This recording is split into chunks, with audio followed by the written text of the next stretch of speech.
Hi, this is Kerrilee Blake from Thumbprint Realty. You seem to have a lot of questions, and I have answers.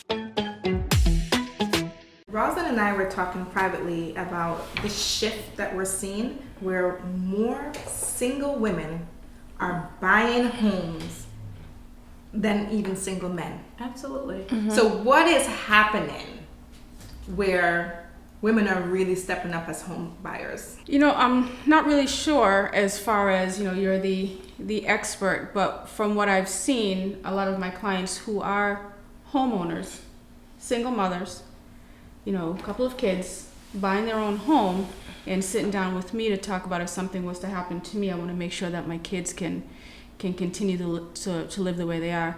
We're just more focused, I believe, on family and looking ahead into the future to see, what the benefits and what could happen. Right. So as far as numbers, I'm not sure, but I do see that on my end. Right. Even single women looking for stability. Mm-hmm. Right? Stability is so important. Yes. Because when that landlord comes to you and say, listen, I need my unit back, you have 30 days to vacate. What does that do for your family?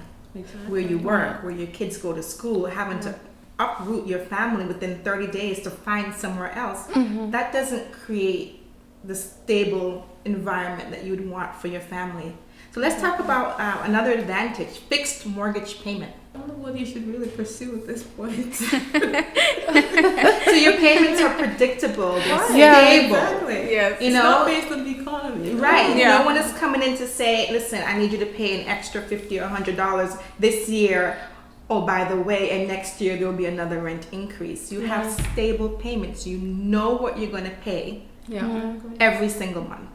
I've had a friend that's actually moved 3 times within the last 2 years because her rent has gone up from $2,200 to $2,500. Oh. And now recently she was living in Quincy and she had a 2-bedroom and a high rise and it was $2,700. Oh, wow. And I'm like, that is way higher than what I'm paying for my whole mortgage. So it just doesn't make sense. If I'm a homeowner and I'm renting out my apartment, I would be happy to collect the $2,500. No problem, I'll collect it. Yeah. But to be on the other side of it, it's not a great feeling. Yeah, which is why it's so important for a potential homeowner to listen to their realtor and not be stuck on a particular area, because you could actually kind of get out of the comfort zone of whatever area that you want and get a home somewhere else, and then you can take the equity later on and come back to that city. Exactly. Yes, the coveted city of Boston that everyone wants. To pursue, that place that you really want to live. But start somewhere is what I tell people. Yes. And I find, in my experience, a lot of my clients coming in already have an idea of where they want to live. Mm-hmm. And sometimes where they want to live is not as affordable. Right. Yeah.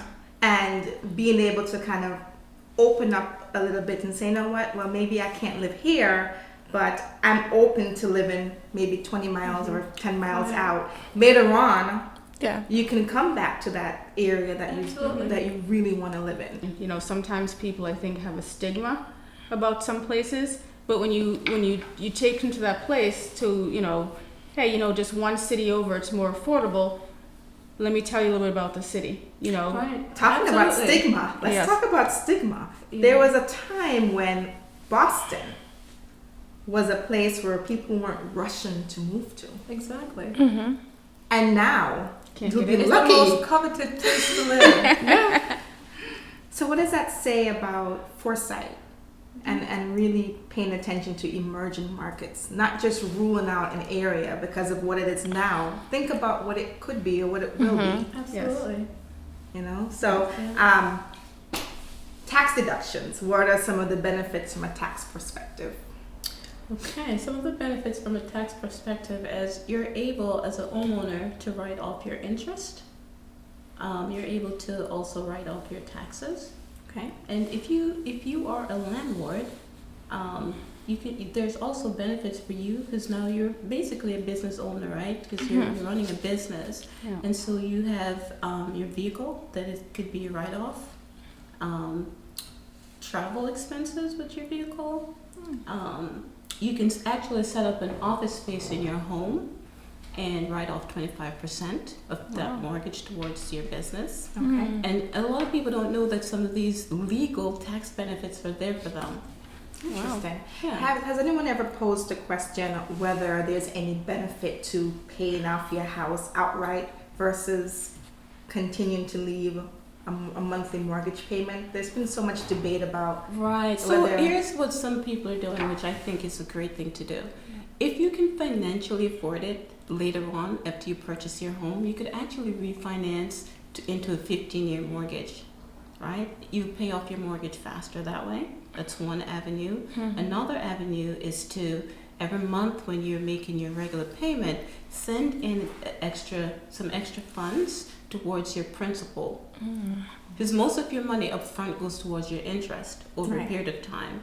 So pay down on your principal and you'll see how faster you'll pay off your mortgage. Can you So deduct your mortgage payments on your taxes? not your mortgage payment, but your taxes and your and the interest you can deduct. Okay. And there was a time that you could deduct your homeowner's insurance. They since changed that. Right. But the law, Okay. yeah. Okay.